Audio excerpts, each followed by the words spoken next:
Le Liban, perle de l'Orient, sombre dans un gouffre sans fin depuis 2019. Ce pays où la joie de vivre était contagieuse. Cette terre qui ouvrait son cœur à tous les visiteurs se referme sur ses blessures et agonise en silence. Une crise économique sans pareille paralyse les citoyens. La livre libanaise poursuit sa chute libre d'une façon catastrophique. Les banques monopolisent le système monétaire et empêchent les déposants de gérer leurs comptes et retirer leur argent. Les commerçants haussent outrageusement les prix des produits de consommation sans aucune surveillance de la part de l'État.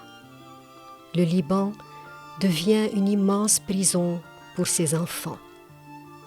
Le nombre des émigrants dépasse toute logique et ceux qui restent sont là parce qu'ils n'ont pas la possibilité de quitter. La réalité amère enchaîne les grands et les petits. Le résultat ? Une société qui s'appauvrit à tous les niveaux, torturée par une poignée de riches corrompus dont la conscience est irrémédiablement éteinte.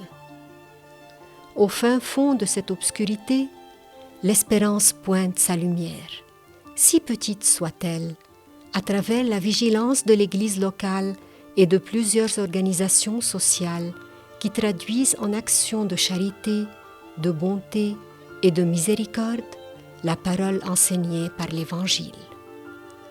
La solidarité et la bonne volonté créent des miracles qui, tels des bougies innombrables, illuminent la nuit de ceux qui souffrent.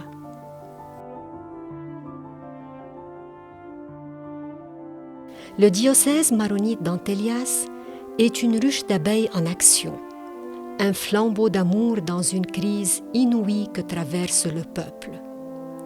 Inspiré par la devise de notre évêque Antoine Bounajm, ensemble nous marchons pour devenir un, nous sommes pleins d'espérance que chaque homme est capable de sauver son frère dans l'humanité de toute difficulté, si grande et accablante soit-elle. 95 paroisses font de leur mieux pour servir les personnes qui sont le plus dans le besoin, en leur assurant la nourriture, les médicaments et toutes les autres choses nécessaires à survivre. Chacun donne autant qu'il peut.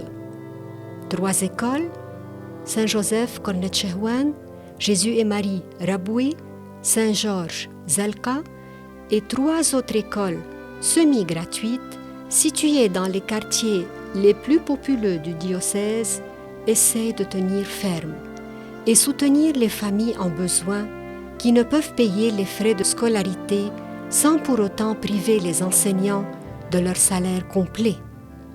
L'administration de chacun des établissements cherche le moyen de donner aux professeurs une partie de leur salaire en fresh dollars pour qu'ils ne quittent pas leur poste, sachant que plusieurs d'entre eux ont déjà démissionné.